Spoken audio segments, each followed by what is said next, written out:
So, hi everybody. Welcome to our next episode of the podcast with Ambrosia. Today we have a very, very nice person, man, if I may say so. We have Richard Abbot, numerologist, famous numerologist, I think we can say. And Richard has been involved with all things mystical and spiritual since he met his late teacher Archer in 1989.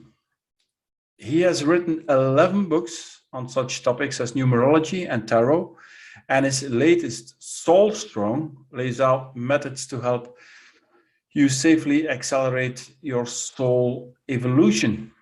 He teaches numerology at the London College of Psychic Studies, and he has delivered lectures in many other places, including the Arthur Conan Doyle Center in Edinburgh. He sends out regular newsletters and blogs, and will shortly be launching a member site for those who want to focus more on their spiritual development during these important times. This all can be found at his website, www.thehermitage.org.uk, and with clients based all over the world. He has been extremely busy during lockdown times, so we are glad to have him here with us on this podcast. Welcome, Richard. Hello, nice to be here. Thank you for having me. Thank you for accepting the invitation to be here. I can imagine it's been extremely busy for you during these last 2 years, these challenging years. So, do you do consults, sessions, or just workshops online? So, how do you keep yourself busy? Oh, yes. So, mixture, consultations, one-to-one consultations, workshops, such that you have attended in the past. Mm-hmm. Consultations is interesting because not every single day, but most days, 6 or 7 days a week for the past 2 years, it has been consultations on Zoom in the mornings with people in the Far East, in the daytime, lunchtime, afternoon with people in the UK and Europe, and in the evenings with people in America and Canada. So it's been pretty varied, and it's been very full on. I would say it's slightly easing off now. I mean, this coincides with a new phase of my life, a new energy. But I detect that it is slightly easing off now, which maybe reflects how the pandemic is maybe easing off in some places. Yes, it's more going to an endemic instead of a pandemic, isn't it? So you met your teacher, a certain Mr. Arthur, in 1989. Was that the first time that you came across numerology and tarot, or did you already have previous experiences? It was the first time I came across numerology. I had come across tarot. I actually already had a pack of tarot cards. I'd bought a pack of tarot cards when I was 16. I was the strange child in the class who did astrology readings and tarot readings for pupils and teachers, and generally made a nuisance of myself. And then it was when I met Arthur that I discovered numerology and went on from there. Okay. So as being a 16-year-old already reading tarot cards for other people, what was the first moment in your childhood then that triggered that interest in these not so usual things for a child? Yeah, they're not so usual, I suppose. But to me, it's always been very normal. I mean, I wouldn't say I had a particularly close relationship with my parents. Well, I didn't have a close relationship with my parents, but my mother was a was very strong in reading her stars in the paper, but she would only read certain people. So, so there was a guy years ago in the UK, I think he was the astrologer for the Daily Mail years ago, called Patrick Walker. And Patrick Walker, she swore by him, but if somebody tried to read her things from Russell Grant, she wasn't interested. Okay. So to me, it was just, I don't make any judgment about that. It's just that it was always there. It was always there as a thing. My dad used to mock it a little bit, but my mum was very into it. It was just a normal thing. I remember reading in the local newspaper when I was about 16 years old that there was a mystical bookshop in the town nearby where we lived, and that it had been attacked, and some people had broken in and tried to burn some of the books and whatnot. It was front page of the paper, and I noticed that and I thought, oh, this looks very interesting. I must go along and have a look. So I trotted along to the local. Technically, it was called an occult bookshop, so I trotted along there, and I was reading it. I was reading the books in the shop at 16 as if it was just completely normal, which to me it was. Like reading like other children reading a comic book or something. Yeah, absolutely. It was completely normal to me. It was completely obvious that this was a thing. It coincided with a big uptick, if you remember, about that time in all these things. So 87, 88, 89. Now we look back now and we know what it was all about. So 87 was as they call it, the harmonic convergence. So there was a big astrological setup at that time. And you'd go into normal bookshops, not occult bookshops, and they would have a rack with books on the tarot, books on magic, books on healing. And that's really where I began. And I didn't think it was anything strange. Of course, in hindsight, I realized that I was the only one out of all of my mates that was doing this. None of my mates were interested in this, but I didn't twig that at the time. I just thought, well, this is just normal. Yeah.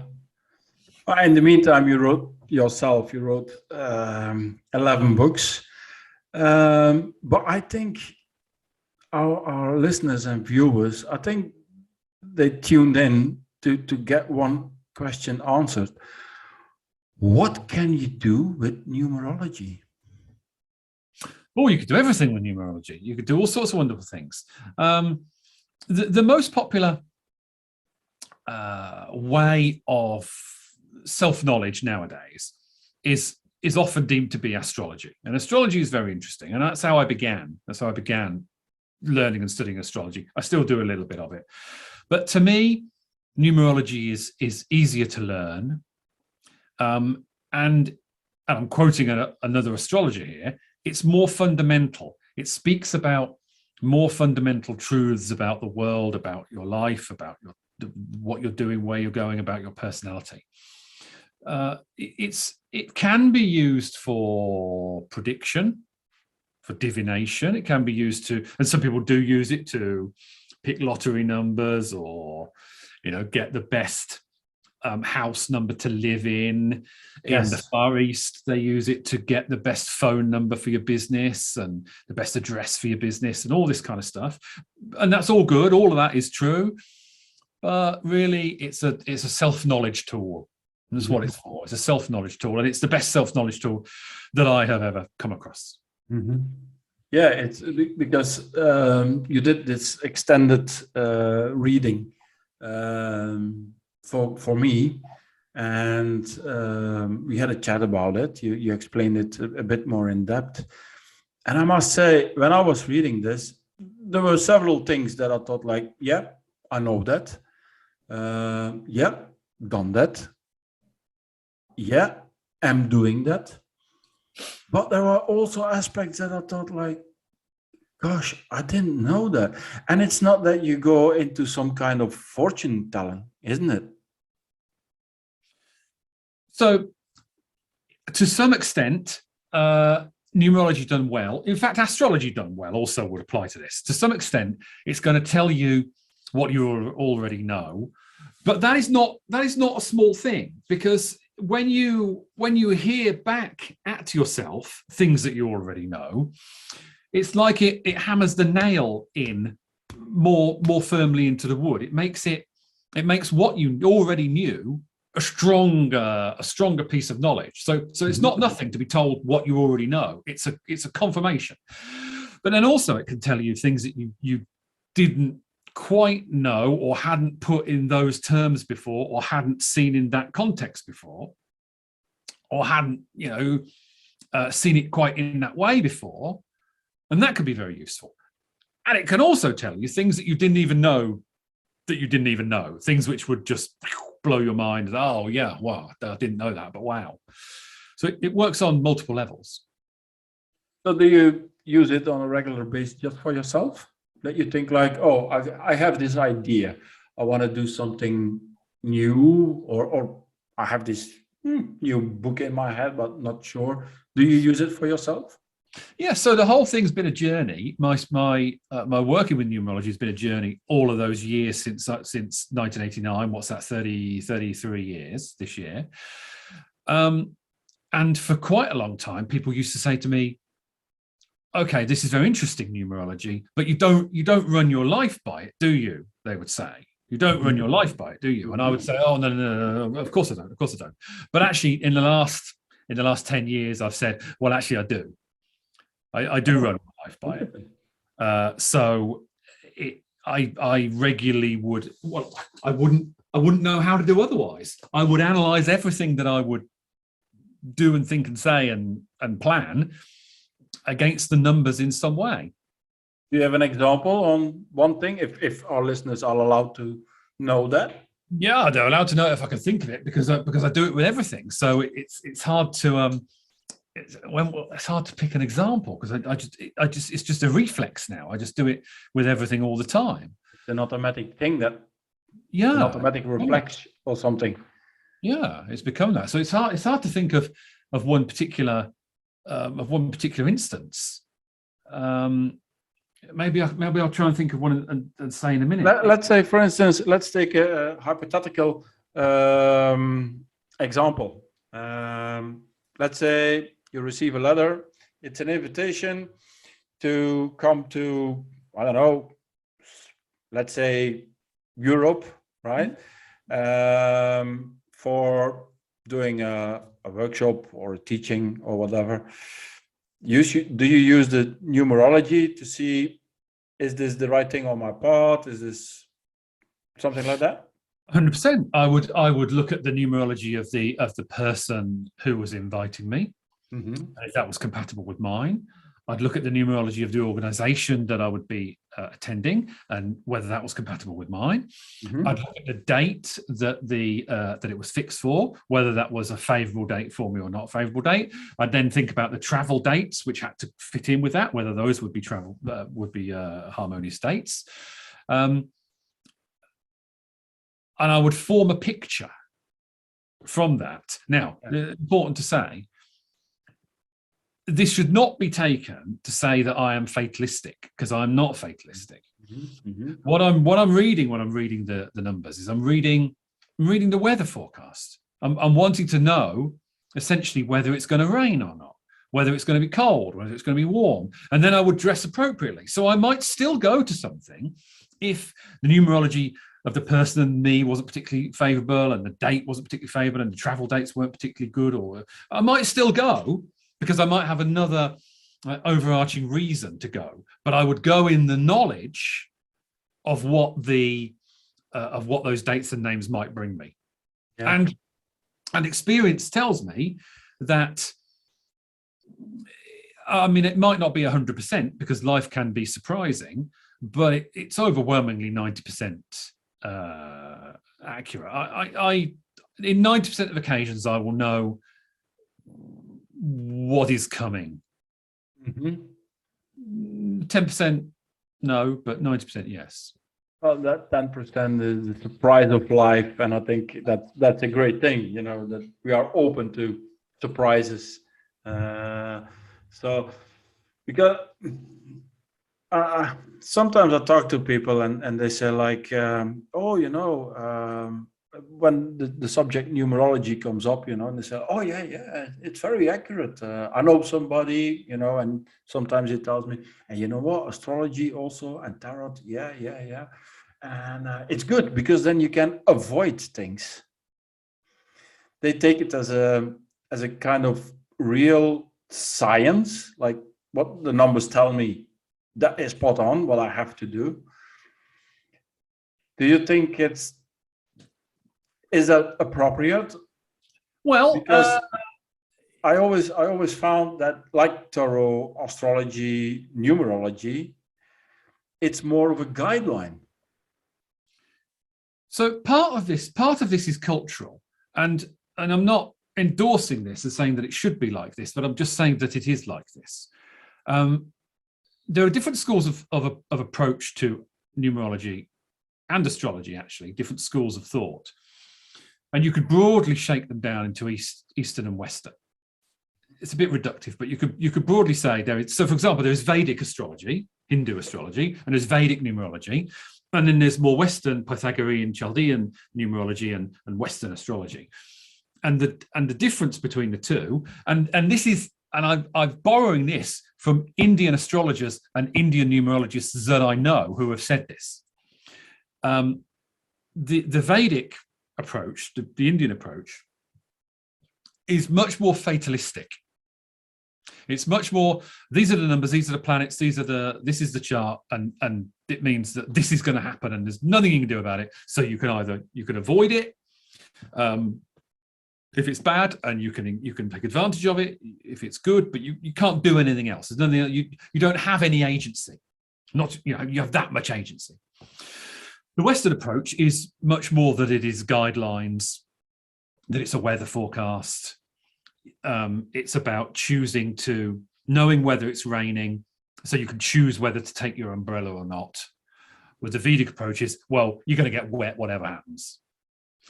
And obviously the shades between these two approaches, but broadly speaking, I think it breaks down into those two schools of thought. Personally, I think that you have to preserve human agency. You have to preserve the ability to learn and grow and make choices and go your own way and do your own thing. But there are definitely some things you can see with numerology and astrology. There's definitely some things that are going to happen anyway. It's just the issue of how many are there? Are there a lot, or are there just some? But there's definitely some. Some things are just going to happen whatever you do. Yeah, I heard you mention three types of numerology: the Vedic, the Pythagoras, and the Chaldic. Do you sometimes use the Kabalistic numerology? Because I think that's a fourth type of numerology. And there are other types still. Yeah, I mean, I think these four are the most known. They are the most known. I do use Kabalistic numerology, Hebrew gematria, as we call it. I do use it, but really, for me, that belongs as part of an overall system within the Kabbalah, within the Tree of Life. It's a spiritual system in itself, and I think it is difficult sometimes to cross between these systems. It's difficult to use the Vedic approach in a Western lifestyle. It's difficult to use the Kabbalistic approach if you're not living Kabbalistically, sort of in harmony with the Tree of Life. So I mix and match between a lot of these things, but I think to some extent they live in different containers. They live and they're for different things. Can you split up these things? Like, when would you use a Kabbalistic? When would you use a Pythagoras, for instance? I think you can only make sense of using Kabbalistic numerology if you're working with things that belong in the Kabbalistic Tree of Life system. So, for example, Where Kabbalistic numerology can be revealing is when you think about the tarot, because the tarot has for many, many years now been heavily stitched into the whole idea of the tree of life. The cards get put on certain parts of the tree. So it's kind of all belonging within the system, within that system. I think it starts to get very shaky if you start to so for example, you want to know the significance of a certain person in the public eye or a certain date when something happened, and you calculate it in the 4 ways. You calculate it Vedically, Kabbalistically, through the Chaldean method and through Pythagoras method, and there's other methods as well. You run the risk then of, you've got so many data points, then you run the risk of seeing what you want to see. Right, exactly. Yes. Right? You've got to be very, very careful. So this is what I'm saying about, you've really got to stick, I think you've got to stick culturally into those boxes, because otherwise you as I say, you're seeing what you want to see. Of course. But I think that's also with tarot cards. I mean, for instance, when you use the Lenormand, there's all these lovely pictures, these lovely drawings. When you take the Aleister Crowley, the one that I work with, they are more intense drawings and pictures, and you, in these pictures you can see the good and you can see the bad. But you did the calculations for quite some interested, famous people, because in one of your blogs you were writing about Bill Gates, and then this Klaus Schwab and everything, that you calculated towards a particular number. Mm-hmm. And I found it very fascinating to read. But sometimes I think, like, I can call you some type of spiritualist, right? Numerology, right? Tarot, spiritualist. We work with the instruments, like for me, my pendulum, crystals, tarot cards, not carrot cards, tarot cards. My wife is making carrot cake today. It's in my mind. Very nice. But we also use a lot of our feeling. Is that something that also comes with you? Like, right, I'm doing this numerology, like, for instance, I gave you my details, you start doing your calculations, but you also feel into the energy of the other person? This is why, yes, is the answer. And this is why you should not have your numerology done via an online calculator or an app. Mm-hmm. Because all that an online calculator or app is going to do is there will be no intuitive dimension to it. All it's going to do is it's going to calculate the vowels of your name and then spit out a script at you, and it's going to take the day of your birth and spit out another script at you, and it can't, the algorithm, the program can't do anything other than that. Okay, so what you'll get a load of disconnected bits of information which don't stitch together as you. Now, individually they might be interesting, but there's no coherent whole. And the coherent whole is gained from the intuitive dimension. So, as I think, to borrow other people's language here, numerology is part art, part science. There is a procedural, algorithmic, calculating, prescriptive dimension to numerology, but it is not the whole story. And if you only use it like that, you'll be limited in what you can get.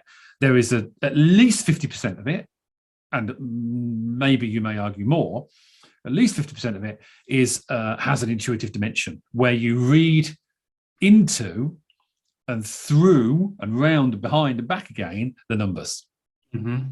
just like you would with the cards, just like you would with tarot cards. If you memorize a list of 78 meanings for your tarot cards, well, you'll be able to go so far. I mean, that will enable you to do some things with the tarot, but it won't enable you to really get out the gold. The gold comes, the diamonds are dug out when you can go beyond that, and that's the intuitive dimension.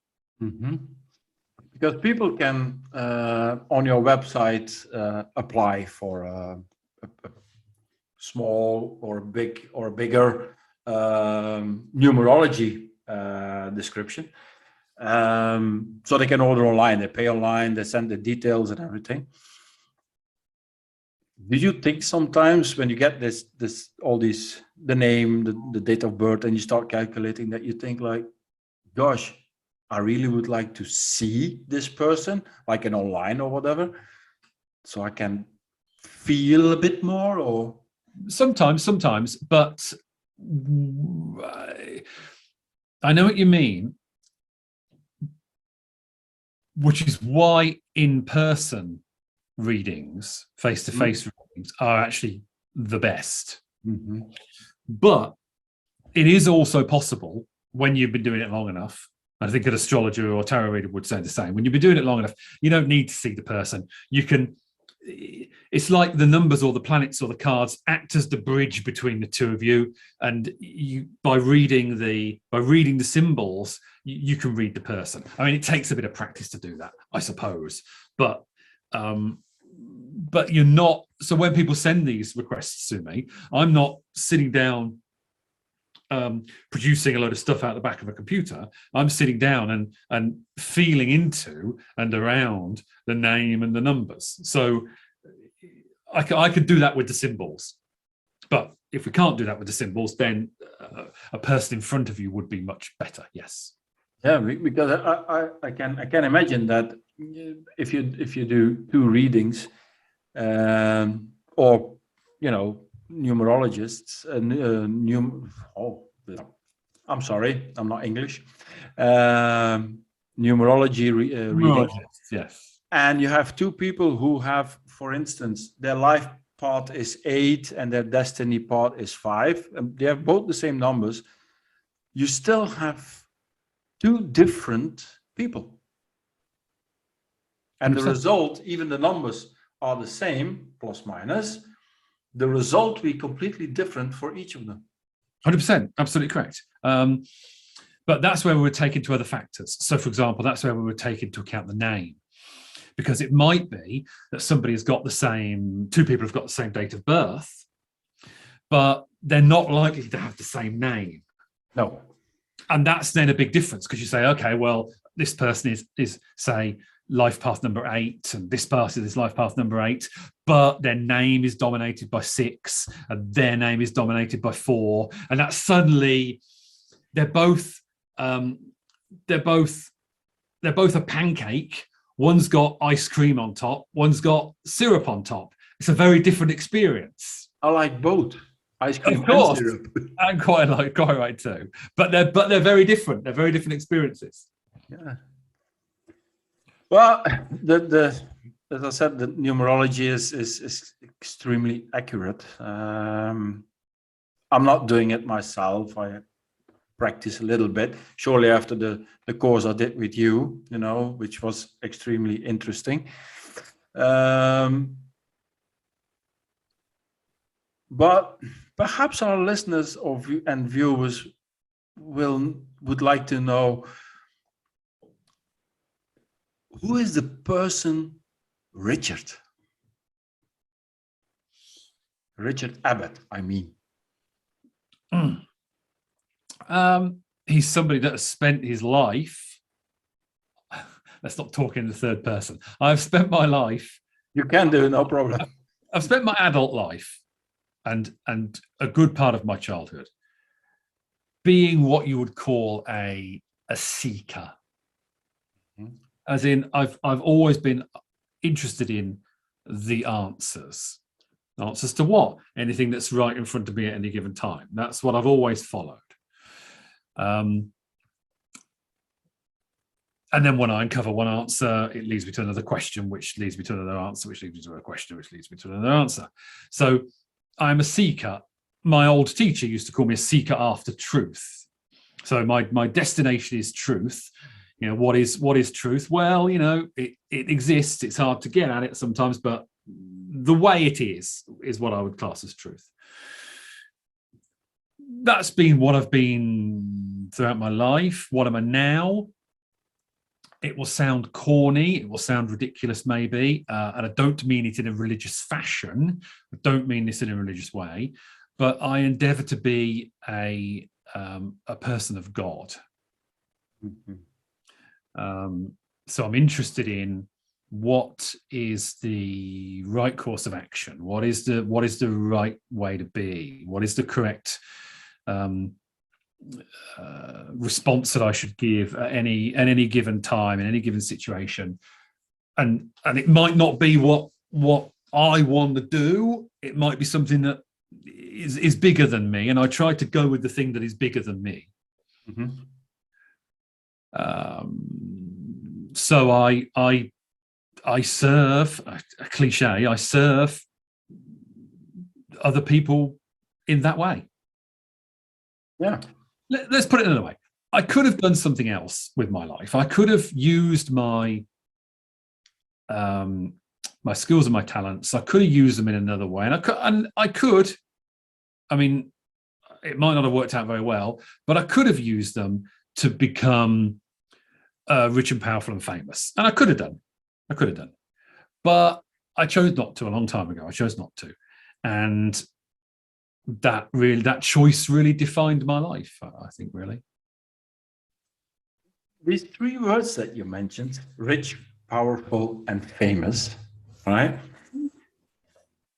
I don't know you as well as, for instance, somebody who knows you already 30 years and who meets you every week, you know, to have a pint of beer or a coffee, whatever. But the few moments that we already have spent together, even though online, I think we met once live in London, I think, yeah. And I don't know about the rich, and it's none of our business. If you are rich, or I hope for you, you are rich, right? But then I think, yes, he is rich in life. And you are powerful in your ability, in your numerology. And yes, he is famous. A lot of people do know you, but not famous as in like Marlon Brando famous or Donald Trump famous, right? But I think you mentioned exactly the right three words that are compatible with Richard Abbot: rich, powerful, and famous. Well, that's very interesting. You're not the first person to say that. Personally, I don't see it. I'm not. I mean, just to be clear, I'm not complaining. I'm not saying I wish I were rich, powerful. I'm not. I'm not complaining about it. I have no complaints. But I don't. I appreciate what you say, but I don't see it. Yeah, I meant rich in life, not as in the bank. Yeah, sure. And I am rich in life. That is for sure. And I am well known within the small circle of people that are interested in numerology and spirituality and personal development. I am. I mean, if somebody, as people have sent me things through the post, through the mail, I live in a medium-sized town. I think there's 5,000 people in the town, something like that.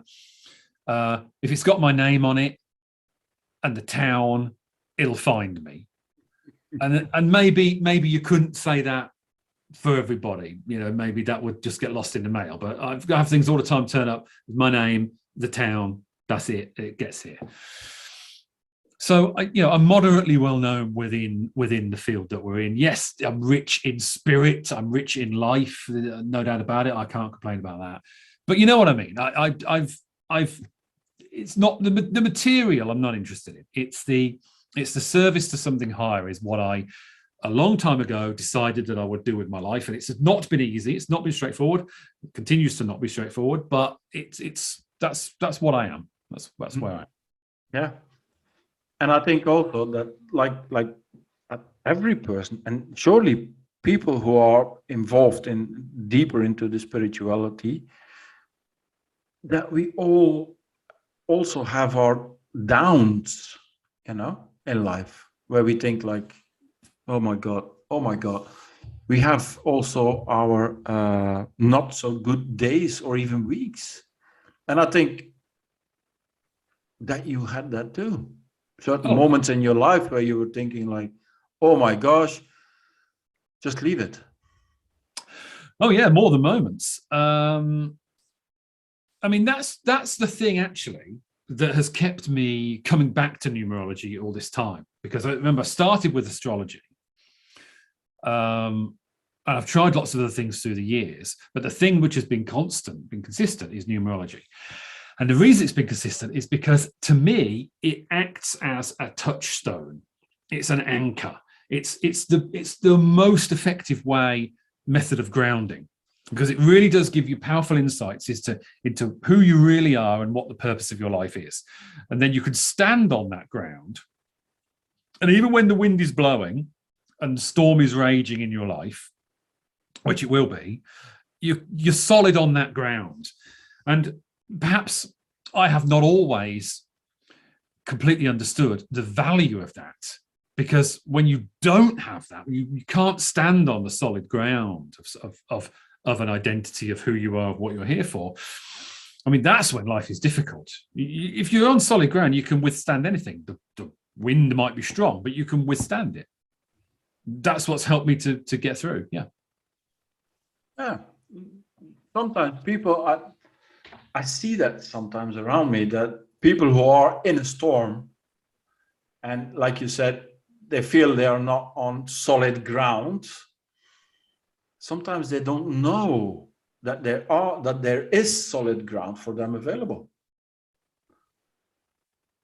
And well, there are numerous ways to find this solid ground. We have mediumship, we have tarot cards, we have astrology, we have numerology.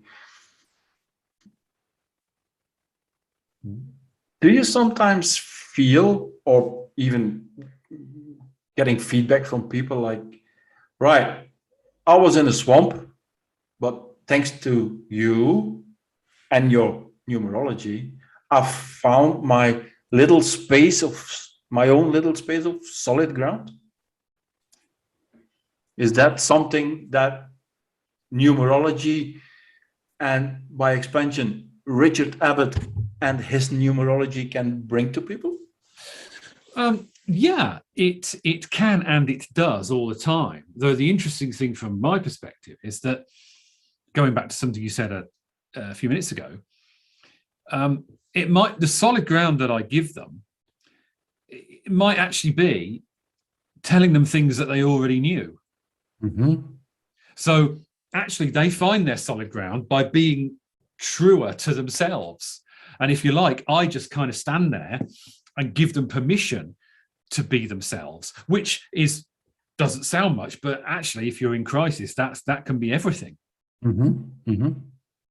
Yeah. Most people, not all people, but most people, certainly most people I encounter, my view would be that there is nothing wrong with them. Mm-hmm. But unfortunately, for many reasons, lots of people think that there is something wrong with them. And if you can accept that there is nothing wrong with you, okay, you've got to learn, you've still got to go forward, you've still got to adapt and change and grow. You can't just say, there's nothing wrong with me, I'm sorted, done, end of life. It's not that. It's just that you can say all the things that make you who you are, all the things that make you a little bit odd or different or strange or unusual or nonconformist, these are good, and that's your solid ground. But a lot of us, for various reasons, we have trouble recognizing that. Mm-hmm. Yeah. So I'm here to try to help people to see that. And I think a lot of people are happy to get to know you. Well, thank you. Yes, it would seem so. Yes. Yeah. So, Richard, you wrote several books about numerology. What is numerology? What can you do with numerology? I thought there was some workbooks also on how to do numerology for yourself. But this latest thing you wrote, Soul Strong, I have this feeling this is written with a complete different energy. Yes, it is. It is. It is. Can you tell us a bit more about how did you come up with this? What did you feel? What did you felt that I'm going to write this now? Soul Strong. So it was born of observing the world over the past 4, 5, 6 years. It was born from observing the election of Donald Trump and the reaction to the election of Donald Trump. It was born from Brexit and the reaction to Brexit. And it was born from all of that stuff, all of that kind of whirlwind that's been going on in the past since 2015 and earlier, really. It's not about politics. There's a chapter about how politics connects sometimes with spiritual matters. There's one chapter out of hundreds of chapters is about that. But it was born of the fact that what I could see was happening was that people were losing themselves, giving themselves over to tribal identities. They were allowing the fact that they were Brexit or Remain or Democrat or Republican or whatever the dividing line is. They were putting that before their own thoughts, before their own heart, before their own identity. And the sad thing for me was that I observed this taking place amongst people who would call themselves spiritual. And I saw a lot of this, so firsthand, really. And I've got 1,000 million stories about it. So it happened on more than one occasion. So it was born from that. It was born from the fact that we've got to get past, I think we've got to get past this division and these identities that aren't real, really. And that's why I wanted to go to the soul, because the soul is not Republican or Democrat or Brexit or Remain, and the soul is not in favor of this political agenda or that political agenda, and it's not because it isn't interested in any of that. The soul is beyond all that. It's more fundamental than that. And that's what I wanted to get to, because people, everybody's got a soul. Of course. Yeah, of course, but it gets forgotten amongst everything else that's going on in our crazy world. So I wanted to try and help people to reconnect to something that is more truthful and more reliable and deeper. And that's the journey. Now, there is a good amount of numerology in there, but that's not the only thing that's in there. There's a lot of other stuff as well. Did you have the feeling that when you were writing this book, that perhaps you could put in some energy on helping people to rediscover, because not refinding, you don't need to find your soul, because your soul is still in you, but to rediscover the purpose of the soul? And in the clue to the title, Soul Strong, to strengthen it. Because if our soul is, if we are stronger in our soul energy, then we're not going to so easily be led astray, brainwashed, propagandized, distracted. We're not, all the things that would knock us off our path, they will be less effective if we are stronger in our soul. Mm-hmm. So it takes us on a tour. The book takes us on a tour of what the soul is, what people have said through the years, how can we contact it, how can we remember what it's got to say, how can we reprioritize it, how can we give it more credence, how can we strengthen it over time, and that's why it's such a big book. Yeah, it is quite substantial. Did you, when you were writing this book, Soul Strong, did you have a feeling you were transforming yourself by writing it, by, because I can imagine writing about the soul the book Soul Strong, that it's not just written only by Richard, but also by, shall we call it, channeling sometimes? Oh yeah. So one of the principles that I talk about in the book is something called, which I call the silver stream. I made that up. The silver stream, and the silver stream is a thread of knowledge and understanding, not like logical, technical understanding, but like knowing, a thread of knowing that has always been in human beings from way back. So from a numerology point of view, Pythagoras is the main man. So Pythagoras, 2,500 years ago, he was part of the silver stream, and Plato was part of the silver stream, and St. Augustine was part of the silver stream, and the Buddha was part of the silver stream. All these spiritual teachers, but people who contributed something to our understanding of what the soul is, and who fought against or resisted the idea of getting locked into the material world. All these characters kind of came into my awareness as I was researching and writing the book. So all I'm trying to do really is put the next link in the chain in of that silver stream of knowing, which has forever been there. So another one of the things in the book is I talk about the old age rather than the new age. And what I knew before in a way, but I uncovered it as I was researching and writing. A lot of things that are popular spiritual teachings now, and I'm very thankful for having them now, they're not new. They're not new. They're packaged under this umbrella of the new age. They're not new. There's nothing new about them at all. In many ways, they're ancient. They're thousands of years old in many ways, and maybe even more than that, we just don't know. But we certainly know that they're centuries or thousands of years old. And that actually, by going back to the source, back to the centuries, back to the thousands of years ago, you get a clearer idea of what some of these principles are talking about. So what I wanted to plug into some of those ideas and reimagine them, not reimagine them, reinstall them for our benefit now. Yeah. Where can people find this book? Only on my website, I'm afraid, currently. You can get it on my website. Okay. We'll put the website on the video somewhere when we are editing. So that's it. So, Richard, I can't believe that the next thing is not in your head. Can you lift a little tip?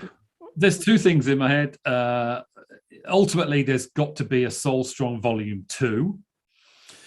And I have right here extensive notes about what will go into Soul Strong Volume 2. But that's going to be a big undertaking. I mean, Soul Strong Volume 1, it took me quite a few years. It took me, I think, 3 years to write it. By doing something every day. With the busyness that I currently have, there's no way I can even begin Volume 2. But I've got to do it at some point.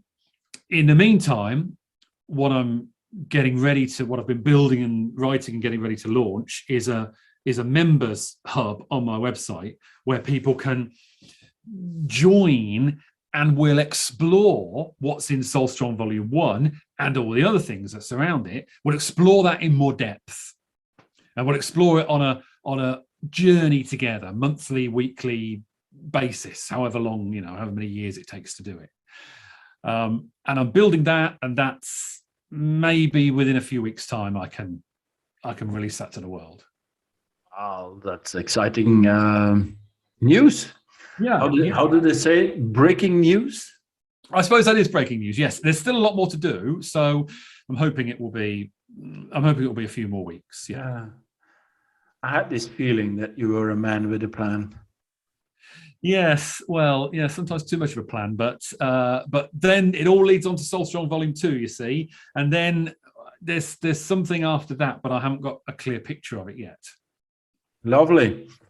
So remind us again, Richard, people can find you via on which platforms? The website is the place to go. thehermitage.org.uk. That's the place to go. So Richard Abbot, no Facebook, no Instagram. Yeah, Instagram, but I only play. No, so not really. No website. Facebook, no. It's the website. The website is the thing. Can people subscribe to a newsletter or something from you? Yeah, and that can all be done via the website. Via the website. There you go. Richard, I think we're coming to an end of this podcast. It was for me a true honor that you accepted my invitation, talking to you. I knew Richard, the numerologist, but after this, I have this feeling that I know a little bit more about Richard, the man. And I must say, it's fascinating. Well, thank you, Guy. Thank you for asking me. I'm happy to do it. I wish you well with this continuing this project. I hope it goes well. Thank you. So to our listeners, thank you very much, and I hope you enjoyed the lovely talk with Richard Abbot, numerologist. Thank you. Bye. Thank you.